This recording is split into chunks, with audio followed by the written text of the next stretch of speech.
tous.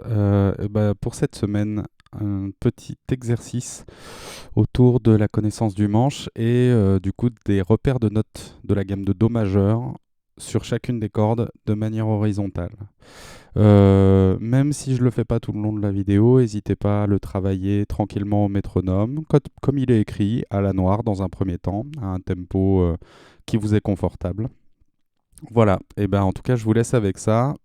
Bon travail et bonnes vacances. Donc dans cette série d'exercices, on va se focaliser un petit peu sur la main gauche et la manière dont elle va parcourir le manche. Là spécifiquement, il y aura deux types d'exercices. Un premier exercice qui est de l'ordre du repérage de notes sur le manche de manière horizontale, c'est-à-dire en partant de la corde à vide jusqu'à la 12e case. Et un autre exercice en fait qui consistera à bien réfléchir à quel doigt on utilise pour quel passage de notes. Donc on va utiliser par convention et aussi un petit peu par facilité les notes de la gamme de Do majeur. Donc en fait les notes, le nom des notes que vous connaissez, Do, Ré, Mi, Fa, Sol, La, Si, Do. Simplement on va partir de la note la plus grave de la basse et on va parcourir notre gamme horizontalement sur le manche, corde à corde, en essayant de bien penser à appliquer le bon doigté. Le mieux est aussi de le travailler à terme au métronome. Une fois qu'on a bien repéré les notes et qu'on a intégré les doigtés, c'est de le travailler de manière régulière pour pouvoir l'intégrer dans un débit. Du coup, sur la partition, au-dessus de la partition, vous êtes indiqué le nom de la note en toutes lettres et également en lettres, c'est-à-dire en système de notation anglo-saxon.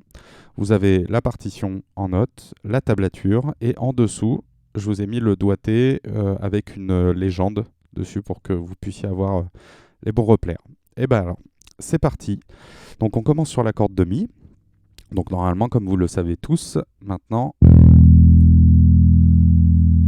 la corde la plus grave, c'est un Mi à vide. Et du coup, la manière dont on va parcourir le manche, c'est d'abord en utilisant l'index pour aller jouer la première case, un Fa.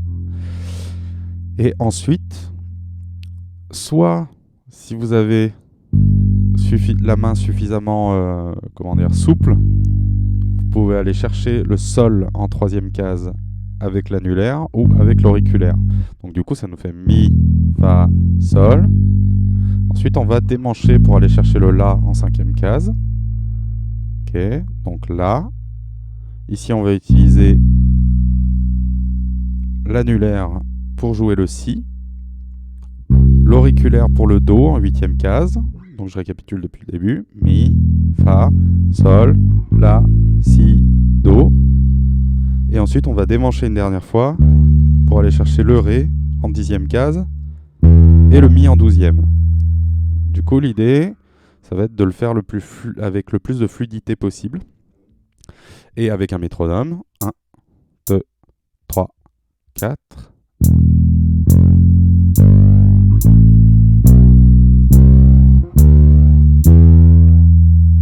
Donc voilà, là j'ai mis un métronome à 70.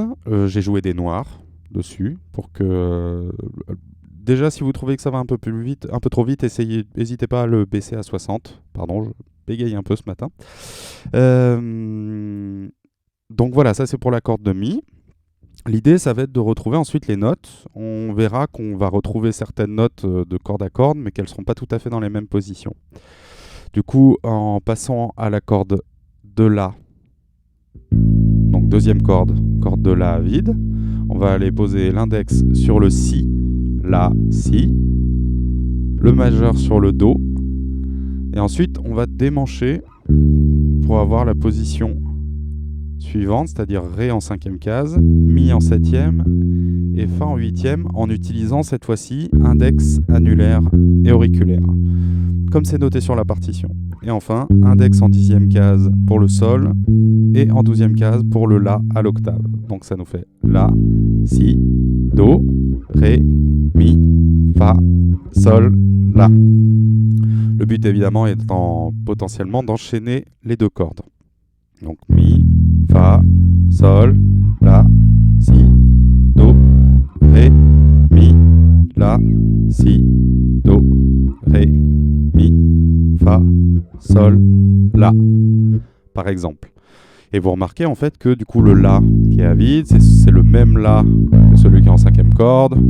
Le si du coup qui est en deuxième case va être le même que le si qui est en septième case de la corde de mi, etc. etc. Du coup, l'idée pour vous est de transférer tout ça sur toutes les cordes, enfin en tout cas de transposer tout ça sur toutes les cordes. Elles vous sont notées sur la partition, corde de ré, corde de sol également. Donc pour avoir le ré, mi, fa, sol, la, si, do, ré. Voilà. Et le sol, la, si, do, ré, mi, fa, sol. Alors en sachant que pour la corde de sol, il y a plusieurs doigtés possibles. Moi j'ai préféré démancher l'auriculaire pour aller vers le sol. J'avoue que là vous le faites un petit peu comme vous le sentez. Le but du jeu, c'est qu'à partir du moment où vous avez un enchaînement de 3 notes et notamment un ton et un demi-ton, ici on va essayer d'utiliser index, annulaire et auriculaire. Vous le voyez de toute façon comme c'est noté sur la partition. Et voilà, donc pour comment dire, mettre un petit peu de répertoire dans tout ça, ce genre d'exercice, ça va pouvoir vous servir dans certains types de morceaux. Il y a des lignes de basse qui sont construites un petit peu autour de ce genre de motifs. Et notamment, ça m'a fait penser à une partie du pont de Karmapolis de Radiohead. Donc du coup, je vous l'ai mis à la fin de la partition. On va le décomposer un tout petit peu et voir en quoi ça ressemble un petit peu à un travail de repère sur le note. Alors, en gros, cette partie, là pour le coup, n'est pas en Do majeur. Elle est plutôt on l'entend plutôt en Ré majeur. Et du coup, on va la découper un petit peu tranquillement. On part du Si. Ok. Et donc on va jouer Si, Do dièse, La, Si. Vous allez voir qu'en fait c'est des motifs de 4 croches par 4 croches avec justement ce genre de glissement horizontaux. Donc on commence Si, Do dièse, Si, Si, Do dièse, La, Si. Ensuite on glisse vers le Ré avec l'index. Et ce qu'on va essayer de faire en fait c'est que le motif qui fait Ré, Mi, Fa dièse, c'est-à-dire 5e case, 7e case et 9e case de la corde de La, on va essayer de le jouer horizontalement, c'est-à-dire on va pas forcément chercher le Fa dièse ici. Parce qu'on entend un petit peu dans l'enregistrement qu'il glisse un tout petit peu vers le Fa dièse. Alors soit vous pouvez effectivement glisser avec l'annulaire, soit essayer d'aller chercher avec le petit doigt la 9e case. Donc je reprends, Si, Do dièse, La, Si, Ré, Mi, Fa dièse, Ré. Ok, donc ça c'est la première séquence. Ensuite on va passer sur le Sol, un petit passage en Sol majeur. Donc du coup qui va faire Sol, La, Si, donc le même motif, 5, 7, 9e case mais cette fois-ci de la corde de Ré en redescendant vers le Sol. Et du coup même principe, on va essayer soit de glisser avec notre annulaire pour revenir ensuite vers la 5e case, soit d'utiliser un petit peu toute la largeur de notre main. Donc du coup du début, Si, Do dièse, La, Si, Ré, Mi, Fa dièse, Ré, Sol, La, Si, Sol. Ensuite on revient Ré, Mi, Fa dièse, La. Donc cette fois-ci, au lieu de revenir vers le Ré à la fin, on va chercher le La en 7e case de la corde de Ré. Et ensuite, même motif appliqué en Sol. Donc Sol, La, Si, Ré. Et ensuite, on revient Ré, Mi, Fa dièse, Ré. Et là, il y a un petit passage à la fin qui fait Mi, Mi, Mi, Mi. Donc en croche. Mi, Mi, Mi, Mi. Et ça, on verra. Je vais vous le jouer une fois au métronome après pour que vous puissiez avoir une idée de la manière dont ça sonne. Et comme ça, parce que le petit motif en double croche peut être un petit peu compliqué à intégrer. Donc du coup, si vous voulez jouer cette partie-là, essayez de vous le chanter à partir de ce que vous entendez. Je vais vous le jouer une fois au métronome, afin que vous entendiez un petit peu la manière dont sonne la dernière partie, en sachant que là, sur le métronome que je mets à 70, je vais le jouer à la noire au lieu de le jouer à la croche. C'est-à-dire que le motif qui est censé sonner à cette vitesse-là, par rapport au tempo, va plutôt sonner. Donc théoriquement, dans le morceau, il va 2 fois plus vite que ce que je vais jouer. Ok, bah c'est parti. 1, 2, 3, 4 et...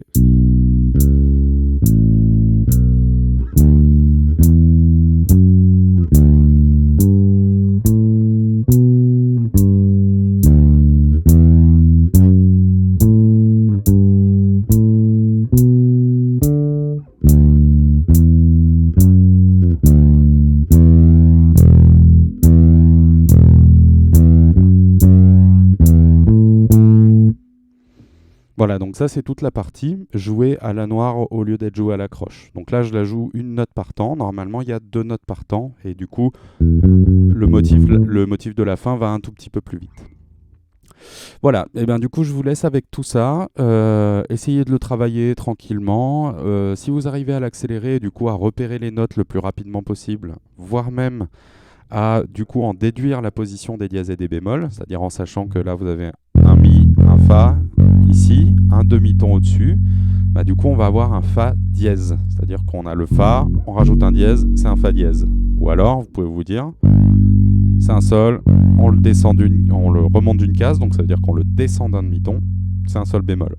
Ça c'est si vous voulez aller plus loin, et c'est pour ceux qui ont la feuille de notes et repères sur l'instrument. Normalement, vous l'avez tous, mais des fois qu'elle soit passée un petit peu à la trappe.